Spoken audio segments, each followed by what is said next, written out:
on this edition of the Self-Publishing Show. Before Margueritte did that video, I was ranked around 1,600. And within 3 days, I was number one. He was at the number one spot for almost a month. Publishing is changing. No more gatekeepers. No more barriers. No one standing between you and your readers. Do you want to make a living from your writing? Join indie bestseller Mark Dawson and first-time author James Blatch as they shine a light on the secrets of self-publishing success. This is the Self-Publishing Show. There's never been a better time to be a writer. Hello and welcome. It is the Self-Publishing Show with me, James Blatch. And me, Mark Dawson. Mark Dawson, you've been vainly going to bookshops to see if they've sold your books. I say vainly. I mean, every author would do that, of course. Hardly unusual. No, I was in Salisbury this afternoon with my daughter to go and buy a squishmallow, which you won't probably know whatever that is. A what? A squishmallow. It's a new cuddly toy, which is apparently very popular with the kids. Can I eat it? You would think so, but no, you can't. But she wanted a present for someone for a birthday party tomorrow, so we went and bought that, and wandered past Waterstones, and I wandered in and was met by on the outside a huge window display with the new Atticus book 3 in the window, which was very nice. And then a table with all 3 books right in front, right as you went in the door, which was good to see. And I was standing there, and this old geezer went over and started kind of looking at it. Freya was going, "It's very good. It's very good," which is very, very sweet of her. And he did actually buy it. But I went up to the desk and just said, like, "Would you like me to sign these?" Because they generally quite like authors to sign them. So they said yes. And I got chatting to the bookseller, and they've sold 1,000 copies. Wow. Which I think is their biggest, only in one branch, obviously in Salisbury. But and given that these books are about Salisbury and I'm from Salisbury, it certainly helps. But 1,000 copies, and that's it's great. They were very pleased. And I think that's kind of a vindication of a hyper local Facebook campaign. So I've been targeting Salisbury and environs for a little while with something about the book, and I am now starting to see people recognizing me in Salisbury, which is quite weird. And a few people I didn't know asking me to sign their books. Our dog walker and his friend both asked me to sign copies, which is really lovely. And it's a very strange kind of limited, very, very limited kind of fame. And fame is even the wrong word, but it's nice. You know, it's quite nice. Notoriety. Yeah. But I was saying to my daughter as I did that, as we walked out to go and buy the Squishmallow, that I remember when I was first published, 30 years ago, Jesus, 30 years ago, that I would have, I'd never seen anyone buy one of my books in a shop whilst I was looking before, and or signed a book in a store like that, and always wanted to do that. And, it just goes to show with a little bit of talent and a lot of hard work, it's possible to do all kinds of things these days. So, it was a nice moment, and very nice to share it with Freya as well, to see Dad signing books in a store like that. So that's great. All good. Yeah. Hasn't happened to me yet, but it's a matter of time. I have once seen a copy of my book in the wild that someone was reading, but yes. Was that Jill? Yeah. Mrs. Blatch. A stranger. It's happened once. Yes. Okay. Well, what have we got coming up? So we have an interview in a minute about a really happy ever after story about a murder in the woods type book, but a really astonishing story. In fact, you talk about being famous. These two have been famous this year. They've been on every breakfast show and every chat show in the States and in the UK. And Ant and Dec. Maybe Ant or Dec, yes. So we've got them coming up in a moment to talk about what happened to them after 11 years of their book being published or the father's book being published and dwindling away. But we have something to announce. We've got a couple of things to announce, actually. We have a webinar, live training coming up. We've been umming and ahhing about AI, haven't we? Because we know it's very controversial. We know some people absolutely think it's an abomination and it's going to ruin everything. And we have sympathy with some of those arguments on writing, using AI to generate books. It's not a great thing for anybody to do, but probably is going to be happening. Probably is happening. I'm sure it's happening. But we don't necessarily think that we should be doing that, obviously, but the tools available to help us market, to help our Facebook ad look better, get better, read better, our Amazon ads targeting, get better. Those tools, we just can't sit on this anymore. We've been using them increasingly in our own jobs and our own marketing. And I've become quite deep into the imaging side of things. You're quite deep into the chat GPTs, taglines and targeting side of things. So we have put together some live training. And I think this is a really important live training because I'll tell you why. In 18 months' time, all this stuff will be quite easy to do.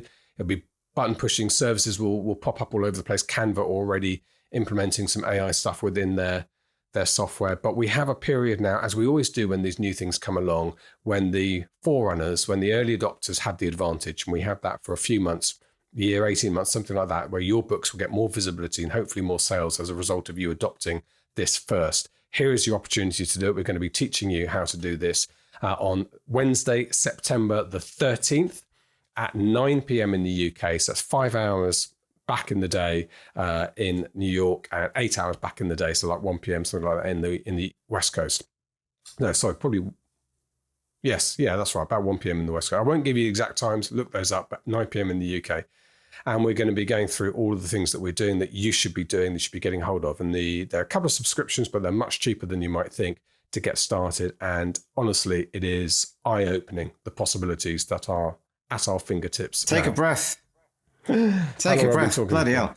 Let me say something about that. So you said that we shouldn't be using it for writing books. Now, I don't think that's not, there's nothing really any different in between writing a book and writing a blurb or a tagline. It's writing, right? So if people want to write books with AI, that's absolutely fine. They should knock themselves out. But I wouldn't, personally, that's not for me, and probably not for you either, and probably not for most people, because we're in this to be writers because we love writing.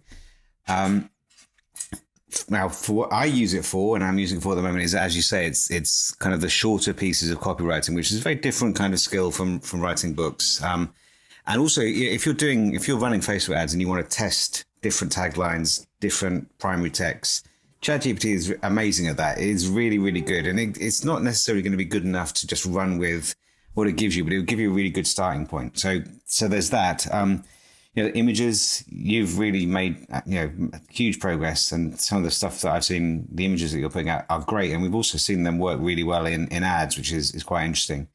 So it is an interesting area. It is kind of changing very quickly. The law is uncertain, but what we're trying to do is to use the tools in a way that helps us do the things that we're not so good at, and we're happy to do that, and also to make sure that we stay on the right side of the law, and that's a fast changing thing as well. So anyway, it is definitely going to be, it's interesting, and we are going to be teaching some AI stuff with regards to advertising in the new version of the ads course, which is out soon. I think it might be your second announcement, and this webinar, I would strongly recommend coming to see it, because some of the things that we're doing with the images especially is really, really interesting. So definitely one to put in the diary. Yeah, so we will be adding a module on AI marketing tools for authors, or AI ads for authors, I think we're calling it, which will go into Facebook, into what's it called? Mark Dawson's Advertising for Authors course. Ads for which Authors, opens on the 13th, Ads for Authors. It's going to have a load of stuff to start off with, but that will be a very dynamic module that will grow over the next year or so. Looking forward to that. So you can sign up in advance for the webinar. Doesn't guarantee you a seat. Just get there a few minutes early to guarantee yourself a seat, I would say. But you can sign up if you go to selfpublishingformula.com/AI marketing. AI marketing, all one word. And yes, we expect that to be a pretty busy, probably full webinar. 1,000 seats, I think we have. Maximum. Yeah. So Ads for Authors opens on the 13th. We open for a couple of weeks, and you have an opportunity from 9 p.m. in the UK, about the same time as the webinar starts, actually, coincidentally, to sign up for Ads for Authors and get in on that program that has taken so many authors from, some of them to 7 figures plus, but many authors, it's taken them from their 9-to-5 job to being a full-time writer and possibly even retiring their other half, which has been one of the brilliant things. And we'll meet more people who are in exactly that boat, because we're going to Nink. in the Florida beach, hopefully hurricane free. They've just had one sweep through. I've been seeing some pictures from Nathan Van Coops, who lives in the area, and it got pretty floody, I should say, after that surge. Now, we always have a little get-together. We have some drinks, but I'm hearing some disturbing news that the venue we use, the Sharktooth Tavern, has closed. What? I know. Why? How dare they? So I don't have a venue for you. It's a hotel. They must have a bar. They have a bar in the hotel. Well, they have the Tiki Bar, of Tiki course. Bar, but I think I'm going to have a little look around. We might do something like the Toasted Monkey just down the road. That's but anyway, true, yeah. I'm going to give you a date, which is the 21st of September. That's a Thursday night. So it's basically the beginning of the weekend. Thursday night. I won't be there, but that's okay. Oh, why won't you be there? Where will you be? I'm in Mexico City that night. How about the 20th then? Yes. This is great planning, isn't it? Yeah, the 20th is I'll tell you what. Let's do the 20th, Wednesday the 20th. Wednesday the 20th. Ignore everything I just said about Thursday. Wednesday the 20th, which is basically the start of the weekend, just slightly earlier. Yeah. And it will be at St. Pete's Beach in Florida, which is near Tampa, St. Petersburg area. And we will give you an absolute venue on next week in the podcast, but also on our Facebook page, or Facebook group. So you should watch in there. I've got anything else to say? So much going on at the moment, Mark. Good. I think that covers it. Okay, good. All right. Well, look, let us move on to our interview. So our interview is with LLoyd and Margueritte Richards. LLoyd Richards is the dad. Margueritte is his daughter. LLoyd wrote a book about 11 years ago.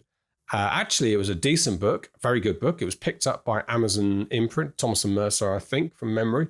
And they published it. But, they weren't self-published people. They didn't market it. They sort of waited for the sales to come in. Of course, with one book, it's quite difficult. And it basically dwindled away to nothing. But LLoyd had a good story in him. He was inspired by real events. And 11 odd years later, he sort of sat at his desk writing the sequel to it. And his daughter made a 16-second TikTok saying, look, how amazing is my dad writing this second book just because he loves it and he thinks it should be out there, despite the fact nobody really bought book one.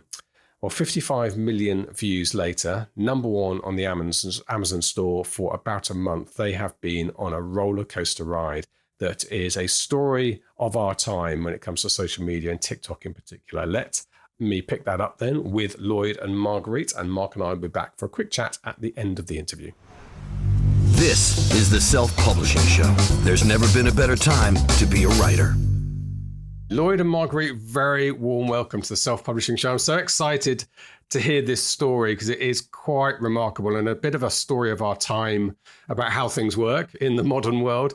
LLoyd, why don't I start with you? Before we mention anything about what happened, just tell us a little bit about you as a writer, your book, how long it took to write and so on. Yes. Well, Stone Maidens, I think you're talking about the first book. Yeah.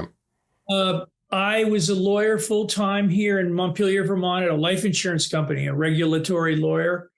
And I was around 45, mid-40s. I had this desire to write a book. I went to law school in Indiana, in Bloomington, southern Indiana, beautiful hardwood forest country. And there was an incident that happened while I was in school. There were several co-eds who were attacked and murdered in woods. We have a lot of dense hardwood forests in Indiana. And one of the people that was attacked survived, and I happened to know this person, and I visited her in the hospital.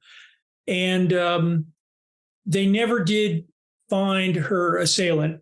And I spoke with some state detectives who believed that her attacker was similar to these other murder victims. And I'm telling you that as background because when I moved to Vermont about 10 years in is when I had this desire to write a book, and it's centered around a crime incident that I just spoke of in Indiana when I was in law school. But it was obviously going to be fiction, and it involves a lot of other elements, which I don't want to give away. But I didn't know how to write a book, James. Mm-hmm.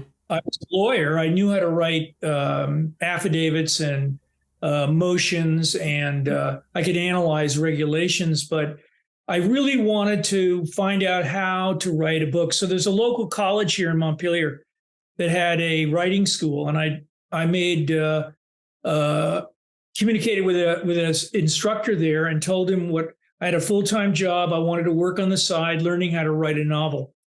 And he worked with me for 2 years. I learned all the ins and outs, backstory, front story, dialogue, pace, descriptive writing, how to package a book so that, it moves, what are you trying to accomplish in this book? So, I had to learn everything, and I made a ton of mistakes. That's why it took me upwards part-time of 14 years to come to a point where I could share this book in New York, trying to interest a literary agent. That took me 7 months to find somebody that wanted to take me on. Very hard to break into publishing when you're nobody, as I was. And I did find an agent, and she did sell the book.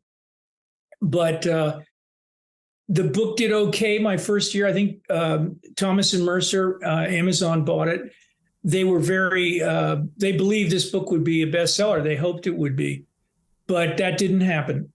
And now maybe I ought to turn it over to my daughter. Yeah. Well, first of all, it took me 10 years to write my first book, and I had no idea. Regular listeners will know they followed this story along with me. It's nobody knows how to write a book, but brilliant that you took yourself off to school. You taught yourself, and Thomas and Mercer don't just pick up any books by any question. So you obviously did a great job in writing that book. So you have it published. It's sitting there. You're not really sure about marketing. Marguerite, you come in at the stage.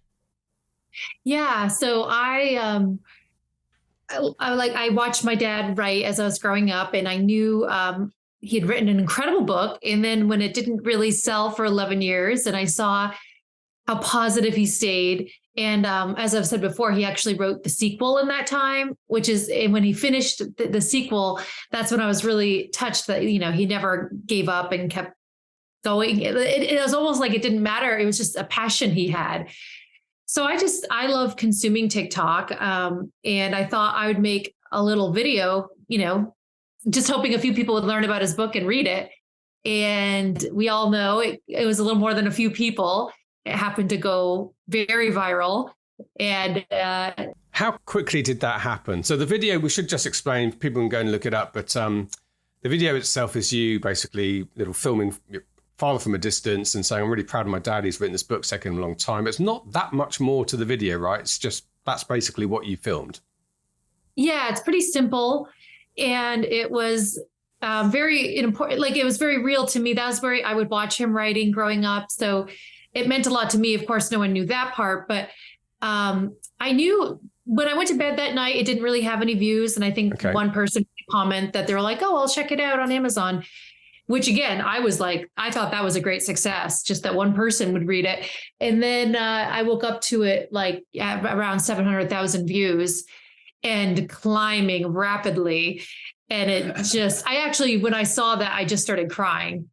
Because not only were there views, there were a lot of comments and a lot of followers saying, I'm going to go check it out. I'm going to go check it out. I was just like, whoa, that's a lot of people going to check out my dad's book. So it was amazing. And then it just took off from there. I mean, I think by the end of that day, it was into the millions of views. That is incredible. And had you had any sort of viral success before on TikTok? Do you have a lot of followers? No. And the account I started had 0 followers. Oh, okay. Yeah, that was the first video ever posted. And right. And yeah, he had a couple 100,000 followers within a few days. Amazing. I say that. It's just incredible. And it was so above and beyond any expectation. Because you're published by Thomas and Mercer, Lloyd, you don't have access to the dashboard like I self-publish, so I can go in and I can see daily sales, but you wouldn't have known at this stage whether it was translating into sales. How did you find out what impact the video had? You have an author page, and it was really behind. It was behind. It took a while because, being a publisher and a seller, they have to go through the credit checking and all that. So it would be behind. But what wasn't behind, I could see the ranking of my book. So before Marguerite did that video, I was ranked, I'll say, around 1,600. In thrillers and mysteries, a pretty high ranking, not. And then within a couple of days, I was down around 20, and within 3 days, I was number 1 in that category or in the store. In that all books, Amazon. Books. He was at the number 1 spot for almost a month, which is a long time because a lot of people will sometimes hit there and then drop again. stayed there.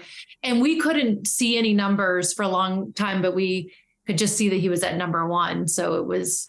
Did anybody from Thomas and Mercer drop you an email and say, hey, what's going on with your book? Yeah, well, eventually, they sent me some flowers. Yeah, no, you were very sweet about it. They were just as shocked as us. And they weren't expecting that. An 11-year-old book, and all of a sudden, he's number one. All of a sudden, the printer had to be fired up. Yeah, of course. Yeah, print on demand. And we got calls inundated with media, Good Morning America, the Today Show. Drew Barrymore, Kelly Clarkson. Wow. And then all the newsprint media, Washington Post, New York Times, New York Post, Boston Globe. It was incredible. England, all around. I had wonderful interviews with a guy in England, BBC Radio, Sir James. I don't even know him, but he was a wonderful interview. Sir James, well. I don't know his last name. I can't remember. I didn't get a copy of the interview. I'm trying to think who that might be. There's the two Sir Jameses I can think of. One's dead and one's retired, but there probably are some other Sir Jameses. Yeah, I'll think about that. Last name. So, I mean, first of all, do you have any idea why the video took off, Marguerite? You consume TikTok content, so you have like I do, a reasonable grasp of seeing what takes off. Yeah, I think outside of the little bit of magic that was included, because to go that viral also takes a little bit of whatever you want to call it, luck or magic or whatever. But I think my guess is that I really showed my dad. I didn't just like put up a picture of his book and say, oh, you should go read this book on Amazon. I mentioned that, of course, but it was more like his story of how long it took him. I mean, by a story, I mean a 16-second story of just how long he worked, and then 11 years of essentially no sales, and just showing him. And I think people got an energy read from him because the comments were just saying how cute he is. And so I think it's just enough of a translation in that short time to see that here's someone who worked really hard and wrote a nice book. And I guess it was enough to inspire people, which is we're just so grateful for that too. I want to make that clear. It's incredible what happened. Yeah. And I think sincerity was a part of that. It was a very sincere video from you. And I think TikTok rewards that and doesn't reward. We can see fakeness quite quickly. And I think equally see sincerity. I think that's a really good point, actually. It was very real little love letter to my dad. It wasn't like trying to be fancy or special camera work or anything. It was just very authentic. I think that's what people liked, And without getting too crude about it, I imagine you've seen a rise in your royalties, Lloyd. Yes. I'll say that after the first month, I sold over 100,000 books. Wow. But a lot of them were Kindle, understand? And the author royalty rate is around, 7.25%? But no, it's amazing. It is still. Yeah. No. I'm very grateful. I am very grateful. I was not, let me put it this way, James. In January, I had 0 sales. Yeah, right. So that's, a small percentage of a big number's quite a lot still. So that's great. And it carried on. So where's the book now? How long has the sort of tail been of this episode? So now just last week, his sequel published. Maidens of the Cave. And it's doing quite well. It's with HarperCollins, Morrow imprint.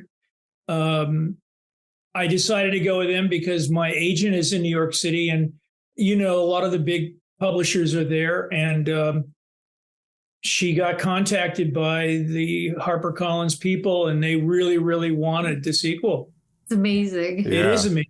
So, you weren't tempted to self-publish with all this marketing genius you've got sitting next to you? Well, I guess we don't really know that world very well. Yeah. It's hard to, I can't really explain this any better than she's tried or any of us to understand why this happened. But I encourage everyone, self-published or regular traditional publishing, don't give up. I mean, I certainly had a lot of doors slammed in my face, and I kept at it. And just getting an agent was hard. And then and really getting my book published to me was such a reward. I felt so proud of myself, just having accomplished something when I didn't know at all how to write a book in the beginning. And so And like my daughter says, I enjoyed the character I created so much, I had to continue her story. Yeah. And in fact, I'm currently writing a third in the same saga of the same forensic scientist, Christine Prusik. I think that's a really good point to make, and we make it all the time, that writing a novel is really hard. It's a huge lifetime achievement. And even if one person reads it, it's something to be proud of and that you can be proud of. And it seemed to me, the way Marguerite was describing it, that, you know, you were very happy to be settled for that. Obviously, everyone wants a bit more, but you went on and you carried on and you wrote book 2. Yes. Not disheartened. No. And that triggered Marguerite making the video. So that did turn out to be a good move. Yes. You know, I was a lawyer, you know, and I worked for my career as a corporate lawyer in a back office job. It wasn't a really snazzy job, but my point being, I didn't have to rely on writing as a way to survive. And I know how difficult that is. Now I can really appreciate it now, how difficult it is. Yeah. Do you mind me? Sorry, Marguerite, go on. Oh, I was just going to say, I think it was just his passion and love of writing. That was sort of the point for him. Yeah, you know, it was never about the sales. Of course, this is a gift. But what I hear him say all the time, even after all this, is he's just the happiest to inspire other people to keep going and that people are enjoying his writing. It's not about the money. Of course, that's a wonderful like icing on the cake, but he's always just focused on his passion of writing. So that's what's always inspired me. Yeah. Thomas and Mercer a bit upset that you went with HarperCollins for the sequel. How was that conversation? I hope not. You know, we're doing blogs such as yours, podcasts, and it's a different feel now. I mean, you know, what happened in February was extraordinary. And I think they understand, though. Yeah. Yeah. And they've been wonderful to work with, too. Absolutely. Yeah. They are great. I know several colleagues who are published by various Amazon imprints, and they do send presents and gifts and letters and say they always celebrate success. Absolutely. They made us feel so special. And even when we ended up going with a traditional publisher, which was sort of just because we couldn't believe that my dad had the opportunity, they completely understood, which was they're class acts, I thought. In fact, we're also dealing with the UK's HarperCollins subsidiary, the HQ, and they love the book. And anyway, they've been very sweet to me. They sent me some flowers last week. There you go. How lovely. And you've kept the account going, Marguerite. I know you're still active on that. Is that the plan, to try and continue? TikTok clearly was a good channel for you. Yeah, my dad and I mean, he obviously knew nothing about it in January, and now it's something we do together. That's really fun. And so, as long as it's, we don't put a lot of pressure on anything, as long as people are enjoying seeing him and the updates and knowing what's going on with him, we love doing it. So day by day, but so far so good. There is actually a lovely video on there after the viral one where you show your father the success that first video had. And Lloyd, you're kind of looking at it saying, can I touch this? This is almost like, is this real? If I touch it, will it go away? Yeah, he was afraid of like deleting it or something. So when it went viral, nobody knew. I don't even really, it's hard to remember, everything's run together, but he didn't even really know I posted the video. So he didn't know anything about it. And when I started seeing all the comments, they were like, we want to see his reaction. We want to see his reaction. So I made sure not to tell him till he was with me. And I was actually so glad I got to capture that moment. That was a really good suggestion on everyone's part, because it's a really special moment. It still makes me cry to look at it. Because we were both crying and it was so real, and it was so it's hard to put into words what it was. It felt like magic. And it's funny, I'm a big advocate of TikTok. I really enjoy it. I enjoy my posts on there as well. And I often end up sort of defending it in two ways. One is, first of all, other authors who look and feel like me and Lloyd say, or isn't it just dancing girls? That's the first thing they say. And I say, well, you know what, whatever you're into, there's a big community on TikTok. The other thing I think, and I know the algorithm reflects your interests, but I think TikTok can be a really joyous place that celebrates success and celebrates humanity and is funny and incredibly creative. And I think this story kind of shows that there is a really positive community on TikTok. Absolutely. And that's actually what drew me to TikTok with like COVID and everything. Because when I first went on, I thought it was a bunch of dancing too. And it's so not that. It's like, that's like saying movies are about one thing. I mean, there's a movie about everything. So, there's human beings on there, and there's wonderful human beings on there with incredible stories to share. And that's when I started falling in love with it. And we have found a wonderful corner of TikTok for the most part, even with a video that viral, there is so little trolling on it or hate comments or anything. It's really 157 million kind people who have seen that video, it seems. So, just to show that, it's a human place, TikTok. Yes. It's not just one thing. Yeah, absolutely. Lloyd, you enjoying doing the TikToks? I mean, you haven't done any dancing yet, I assume, although I haven't checked out. It's possible. Well, she does the TikToking. I don't have the app, but I see them. I can see them if I go to Google. I show him the videos. Yeah, but it's, I think, I believe that it's a very good force in America. It's told me how many young people who are on it read books. And that's a real positive thing in my thinking. Yeah. The people are getting enjoyment out of it, and they're reading books, and they're learning from it. And I think it's largely a very positive experience. Yeah. We have a lot of fun doing it. Yeah, we do. Yeah. Oh, that's the important thing as well. And it's worth pointing out. I mean, we talk to TikTok quite a lot. In fact, I'm going to the HQ here in the UK next week for an awards ceremony. And they pointed out to me, because I knew BookTok, the hashtag BookTok, was a very big, very well used hashtag. But I didn't realize it was actually the single biggest hashtag on TikTok, BookTok. So books, for whatever reason, are really huge on TikTok. You probably didn't even know that, Marguerite, I'm assuming, when you made this video. I had no idea. And actually, I didn't know that fact until you just said it now. That's amazing.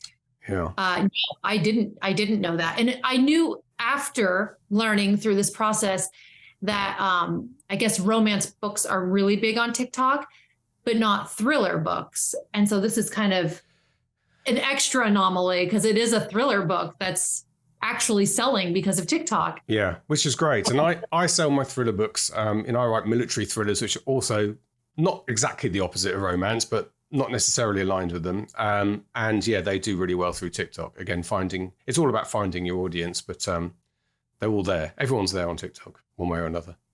I think it is such a cool, because I didn't know that twist, to find out that because of TikTok, so many more people are reading. It seems like TikTok would take from that time. But our favorite comment we see is that, and I'm sure you see this too, is like people saying, this is the first book I've read in a while, or because of you, I'm reading again, or because of Book Talk, I'm reading again. The guy that did a graphic of Stone Maidens. It's beautiful. Oh, on YouTube. Yeah. Unbelievable. He did illustrations to it. He drew the story. It was unbelievable. He had the sheriff, he had the killer. It's just incredible. We should Book Talk really opened that up for everyone. It's amazing. You should do a special edition with those illustrations. Collaborate with him. So the book itself, obviously inspired by the serial killer. Is it quite a dark book, or is there a redemption? Is it sort of uplifting, or without giving too much away? Well, it's I'm very careful on gruesome. I walk the line, and I think most people have said that have read it. I allude to things, but I don't. It's not graphic in that sense. But the lead character is a female forensic scientist, and she's a very powerful person. She is opinionated. She doesn't like it if she's told to stay back or do things according to the optics, the politics of the office. Once she has a inkling of what's going on, she goes off on her own and gets in trouble for it.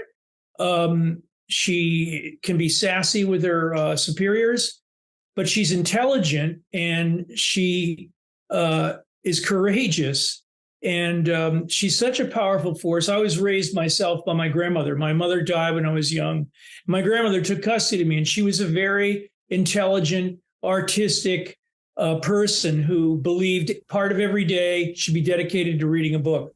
So even as a youngster, I was adopted by her when I was 7. I would read a book in the afternoon and parts of a book every day. And I think that had a big influence on me as to why I have a female protagonist lead in Stone Maidens and Maidens of the Cave. It's the same lead.